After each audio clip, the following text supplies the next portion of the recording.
인간이 인공지능을 이길 수가 없습니다. 2016년에 엑소브레인이라고 한 인공지능이 장학 퀴즈에 출연한 적이 있습니다. 이때 4명의 학생들하고 대결을 펼쳤는데 처음부터 끝까지 앞서 나갑니다. 이때 엑소브레인이 학습한 지식의 양이 얼마냐? 세계 권수로 12만 권이라고 합니다. 12만 권의 지식, 인간이 다 학습할 수 있을까요? 학습한다고 해도 기억할 수 있을까요? 기억한다고 해도 그것을 정확하게 인출할 수 있을까요? 따라서 인공지능 시대에는 다른 능력을 갖출 필요가 있죠. 정해진 답을 찾기보다는 새로운 것을 끊임없이 고민하면서 생각하는 능력인 학습 민첩성이 그 대안 중에 하나다. 예, 안녕하세요. 최근 발간된 화제의 신간 학습 민첩성의 힘을 출간한 저자, 그리고 우리 청소년들의 자기주도성, 학습 민첩성을 연구하는 교육심리학자 신정호입니다. 학습 민첩성을 그냥 쉽게 말씀드리면 새로운 것에 관심을 가지고 스스로 빨리 학습할 수 있는 힘을 얘기합니다. 민첩하다라고 하는 게 빠르게 학습한다는 의미도 있지만 사실 새로운 것에 관심을 기울이고 그것을 깊이 있게 먼저 학습하는 마음가짐과 능력이라고 할 수 있죠. 따라서 최근 들어서 새로운 지식과 기술들이 그 어느 때보다 빠른 속도로 창출되고 있습니다. 이런 새로운 것에 관심을 가지고 스스로 그것을 이해하고 자기 생각하는 힘으로 연결짓는 것은 상당히 중요하죠. 그 힘이 바로 학습 민첩성입니다. 서울대 학생들 스펙 좋습니다. 공부 잘합니다. 책에 있는 내용 물어보면 자신 있게 이야기를 잘합니다. 근데 책에 없는 내용, 책과 관련 없는 어떤 주제하고 책 내용하고 연결시켜서 이야기해 보라고 하면 입을 딱 닫습니다. 이것이 보여주는 게 뭐냐? 학습 민첩성은 이런 상황에서 내가 이전에 경험했던 것하고 지금 다루고 있는 문제 간에 어떤 관계성이 있는지 좀 더 고민해 보고 또 그 문제와 관련해서 자기 생각을 적극적으로 이야기할 수 있는 마음으로부터 시작한다. 그런 모호함에 대해서 또 새로운 것에 대해서 두려워하는 게 아니라 거기에 관심을 갖는 거죠. 그 관심을 가지고 새로운 것에 대해서 좀 더 적극적으로 찾아 나서면서 공부하려고 하는 마음, 그 노력, 또 그 힘이 바로 학습 민첩성이다.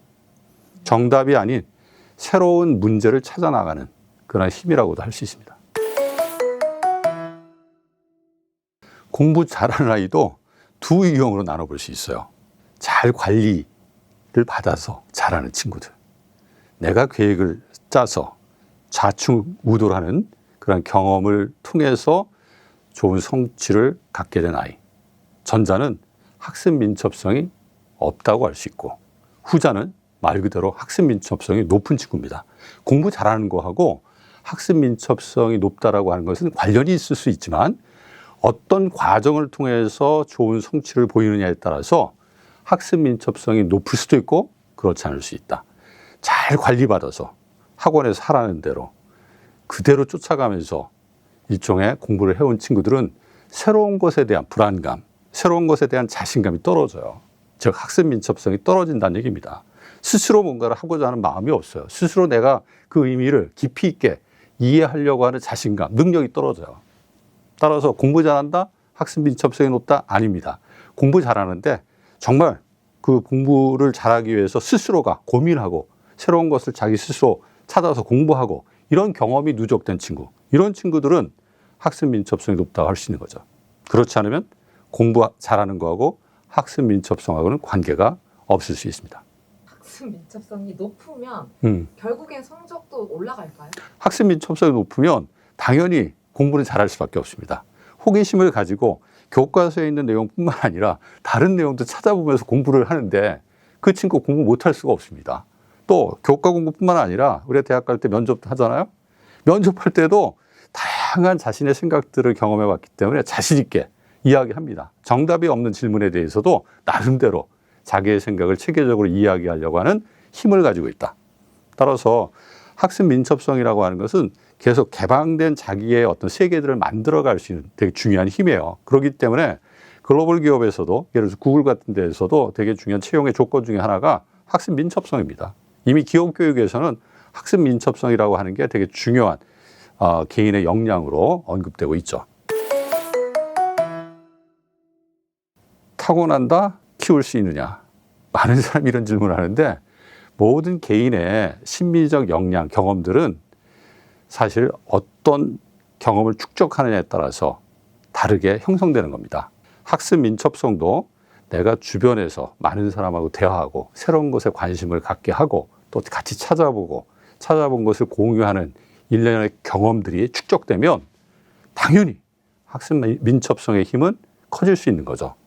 근데 그렇지 않고 일방적으로 어떤 경험이나 활동에 참여해야 되고 나의 생각보다는 그냥 주어지는 생각들, 주어지는 내용들을 내가 일방적으로 받아들이는 것을 강조하는 그런 환경에서 경험을 축적한 경우에는 이 학습 민첩성을 키우기는 어렵다고 볼 수가 있습니다. 따라서 우리가 학습 민첩성이라고 하는 게 타고난 능력이라기보다도 내가 어떤 경험을 축적했냐에 따라서 나의 마음속에 다르게 형성되는 역량이라고 보는 게 맞습니다.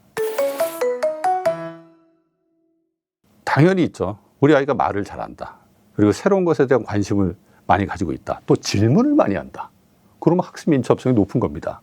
우리 아이가 다른 사람하고 대화에 관심이 없고 새로운 것에 관심을 보이지 않고 자꾸 새로운 상황에서 위축되는 모습을 보인다? 새로운 것에 대한 호기심, 관심이 없는 것이라고 할 수 있어요. 그런 새로운 것에 대한 관심이 떨어지면 그 새로운 것을 배우고자 하는 마음도 떨어질 수밖에 없습니다. 또 그 마음이 없으면 새로운 것을 계속 배우는 경험의 축적도 적어질 수밖에 없죠. 그런 일련의 과정이 계속되면 학습 민첩성은 저하될 수밖에 없는 거고 그 과정을 통해서 자기의 능력을 상실할 수 있는 일도 발생할 수 있는 거다. 내성적인 아이도 친한 사람들하고는 얘기합니다. 우리 부모님하고 좋은 관계라면 얼마든지 자기 얘기하고요. 질문도 합니다. 성격하고 관계없어요. 상황이 어떠하냐에 따라서 누구든지 새로움에 대해서 관심을 기울이는 게 인간이 갖고 있는 기본적인 심리입니다. 편안한 심리적 상황을 만들어주면 우리 아이가 내성적인 아이라도 그 알고 싶은 마음들을 노출시키고 또 조금 지원을 받으면 내가 알고 싶은 내용에 대해서 더 알려고 하는 행동을 실제 수행한다.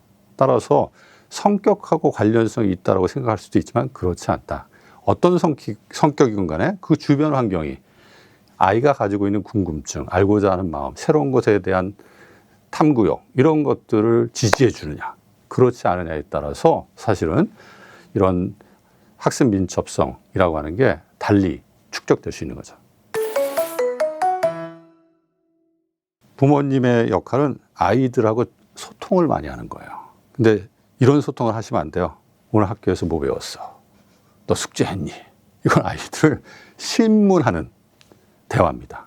자, 오늘 학교에 있었던 일 중에 너가 가장 재밌다고 생각한 일, 안타까웠다고 생각한 일이 뭐야? 일상적인 대화부터 시작해서 질문을 통해서 아이하고 생각을 공유하는 그런 기회, 환경들을 우리 부모님들이 만들어줘야 한다.